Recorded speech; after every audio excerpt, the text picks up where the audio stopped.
and so forth. So social media is super, super important.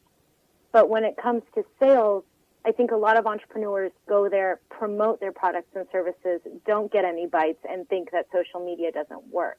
Mm-hmm. And it does. Agree. You just have to look at the big picture. I totally agree with that. This is a platform to just get that visibility to get started. Mm-hmm. Yeah, absolutely. So actually, when I meet entrepreneurs, they get really frustrated. They're like, I'm on Facebook, I'm on Pinterest, just like they told me, but I'm not getting any results. Well, first of all, what results did you want? Mm-hmm. And then once we look at what they were doing, all they're doing is selling, and that's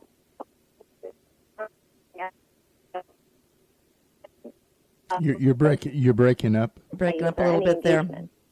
Oh, there. Okay, there now I can back. hear you. Okay. So let me see about moving to a different spot. From one coast to the other, right? Well, it's okay. So when there are technical difficulties, I always just take a moment and think about how amazing it is that we can even talk to each other right now. Yes. I think so too. Definitely. So as you said, they really need to get more focused on what they really want to have, what they expected to have happen on social media. And to have reasonable expectations as well. And I that's, like that. Again, reasonable, a matter of education. Yeah, reasonable expectations. I like that. Mm-hmm. So moving on to then the viewers that you've been found. The viewers now, you want to turn them into followers. What's that step? To know you and like you and trust you. That's when you're repeatedly giving them valuable content. You're showcasing who you are, what your values are, what you bring to the table, what makes you special, and how you can serve them. Mm-hmm. So that's when I consider people to be followers. So there are lots of, going back to social media as maybe the step one for some entrepreneurs. We've stumbled upon a lot of different social media channels throughout our days of, scrolling through Facebook, but that doesn't necessarily mean we're followers just because we saw those pages. We're viewers.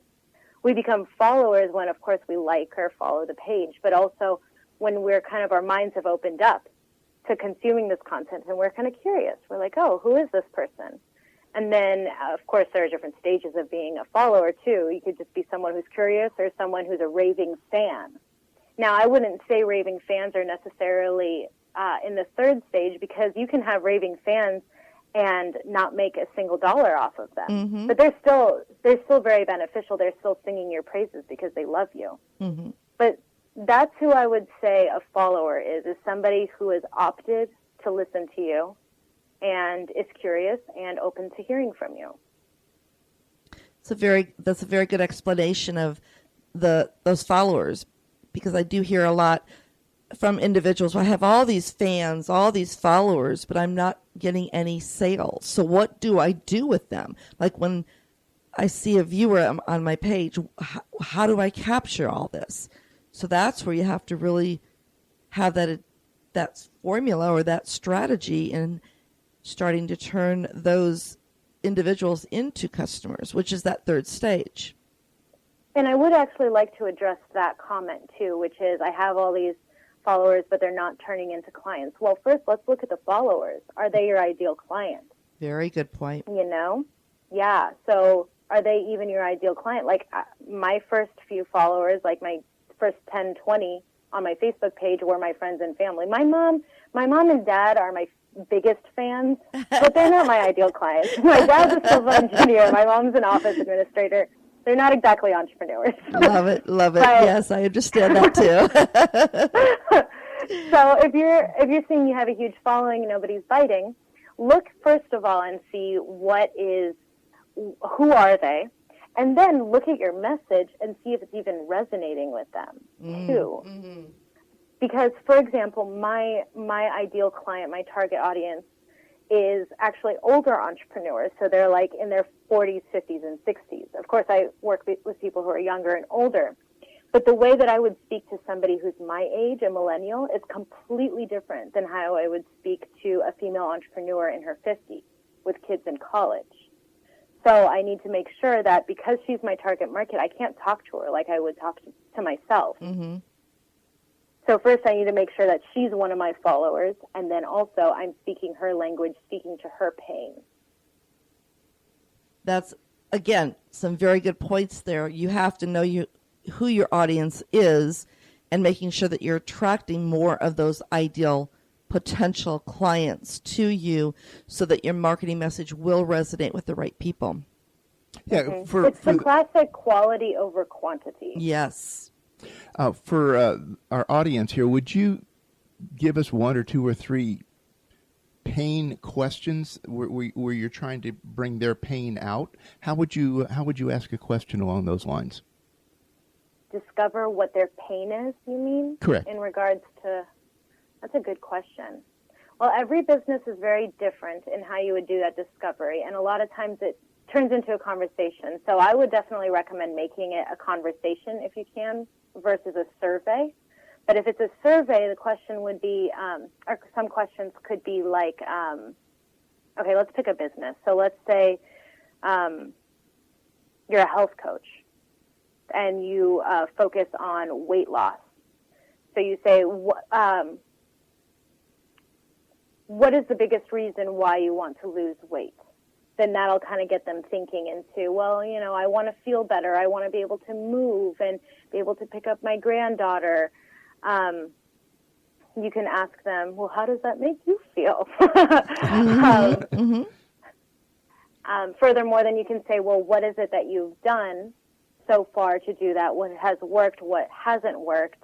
What's frustrating you? You can just ask them straight, point blank, what their pain is. However, there are some pains that they know to be true inside but won't tell you. And then there are some pains that you know are true but they don't know. So they could, so pain that they know to be true but may not tell you is that pizza is just too delicious. And I don't want to stop eating pizza. And let me tell you that's a pain I will tell you.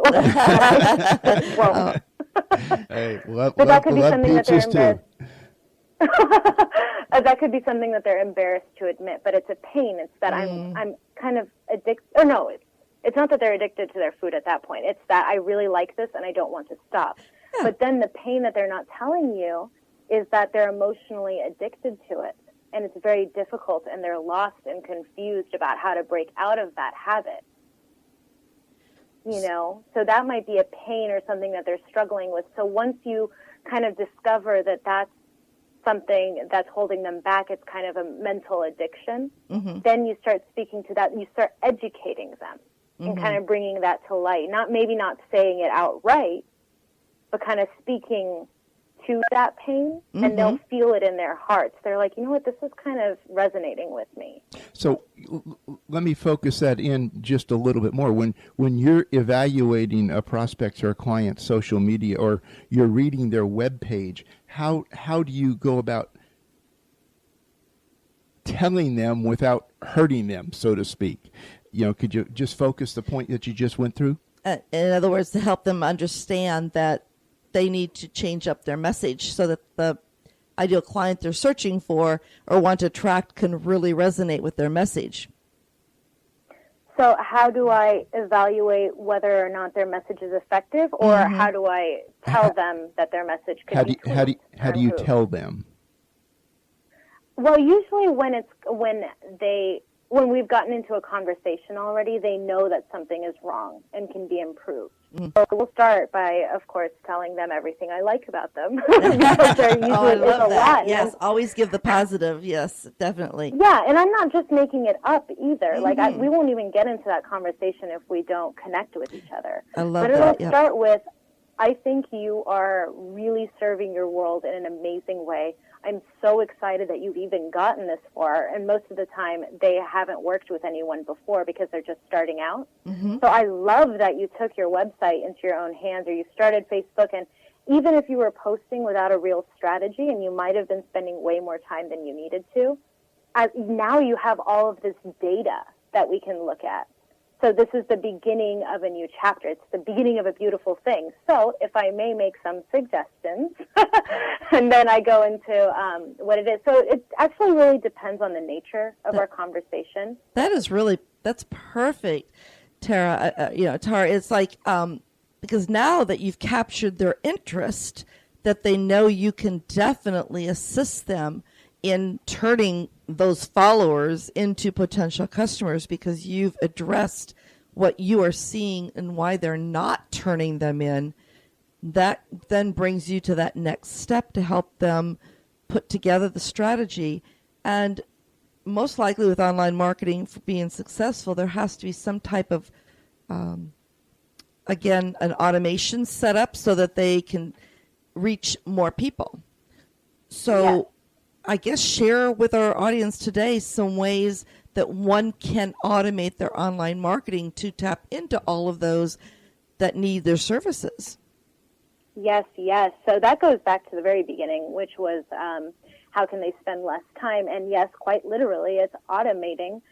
And we're chief everything officers. So if we can automate as much as we can, then we're able to do so much more. And, there are all these tools, these technological tools that we can use. Why shouldn't we? So what I really like doing is, of course, scheduling social media posts in advance. So think about, I can't remember who it was. I think it was Todd Herman who said that it takes, every time we switch between tasks, it takes about 20 seconds for our brains to adjust. Mm-hmm. So if we were to post, like literally go out and post our social media posts every single day, like live, we are spending a lot more time than if we scheduled out all of those posts within the span of a couple of hours on a Sunday. Mm-hmm. Because we have to constantly be switching our minds back and forth between activities. So this is the psychology going into it now. Then think about all the time that you're spending stopping what you're doing, getting to your computer, typing all that out, thinking a little bit about, okay, get in the zone, then you're done, then you go back to what you were doing before. So I say set a time for yourself every week and schedule out those posts. There are lots of tools. I really like Hootsuite because, one, it's free for the first 3 social media profiles, and then it's paid after that. But it's very easy to use once you get started. So what you can do with Hootsuite as well is not only schedule your posts on multiple channels in one place, but you can also see your feeds and you can see your messages and you can send out messages. So you're not even clicking between tabs anymore. Exactly. It's a perfect yeah, dashboard it's all for about you. Excuse me? It's a perfect dashboard for you to just, again, save time and not having to log into all these sites. You can see everything in one area. Exactly. So that's my favorite thing to automate. I also, it's a lot of it is actually bulk work. So write your blog post and your email newsletter in one sitting and then schedule it out to go in advance. There are all these amazing scheduling tools. You can schedule your post on WordPress. You can schedule your emails to go out on MailChimp or Constant Contact, whatever it is you're using. Mm-hmm. So that's truly what I recommend with automating. Something else that I got really excited about when I found out about it was, have you heard of Zapier or If This Then That? I've heard of This Then That, but I haven't heard of the other one. Okay. So they are online apps where you can connect two different apps together and set a trigger. So, for example, I can say, if I add a new contact to my CRM, I want you to start an email draft for me. So what I did that with Zapier. That's Z as in Zulu, A P as in Paul, I E as in Echo, R as in Romeo.com. Okay. I do this when I'm networking, so I have a few zaps. I scan the business card that I get. It goes into a certain program. Then Zapier recognizes that I put in a new card. It creates a contact for me in my CRM. Then it realizes there was a contact created in my CRM, and it starts a new email draft in Gmail that says, hey, it was so nice to meet you, and then it just sits there until I come in and I actually customize it to the person I'm sending it to. I remember the first few times I went to networking events and I didn't have this. It took me an hour every single time to input all this information. And after setting up a few